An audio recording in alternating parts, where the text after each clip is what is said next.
Sa ilalim ng mainit na sikat ng araw sa football field, muling ipinakita ng Far Eastern University Tamaros kung bakit sila ay isa sa mga koponang dapat bantayan sa UAAP Season 88 Men's Football Tournament. Sa isang dikit na laban, tinalo nila ang Adamson University Falcons sa iskor na 1-0. Panalong nagpapatatag sa kanilang pwesto bilang number 2 sa standings. Mula sa unang bugso ng laro, ramdam na agad ang tensyon sa pagitan ng dalawang koponan. Parehong determinado, parehong gutom sa panalo. Ang depensa ng Adamson ay matatag. Bawat atake ng FEU ay agad tinatapatan.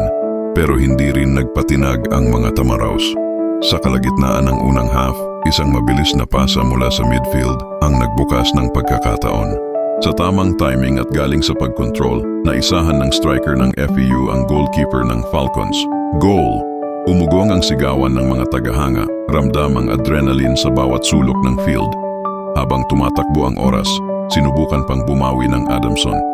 Paulit-ulit nilang tinangka ang depensa ng FEU, pero hindi sila makalusot. Matatag at disiplinado ang likod ng Tamaraws. Bawat bola, bawat tangkang tira, agad nilang sinasalubong. Sa huling 10 minuto, nagmistulang giyera ang bawat posisyon. Ngunit nanatiling kalmado ang FEU, pinanatili ang kontrol hanggang sa tuluyang tumunog ang huling 7. Sa wakas, panalo muli ang Tamaraws. Ang kanilang 1-0 victory ay hindi lang simpleng score. Ito ay simbolo ng disiplina, teamwork at matinding puso ng mga atleta. Sa bawat laban, patuloy nilang pinatutunayan na handa silang lumaban para sa kampyonato.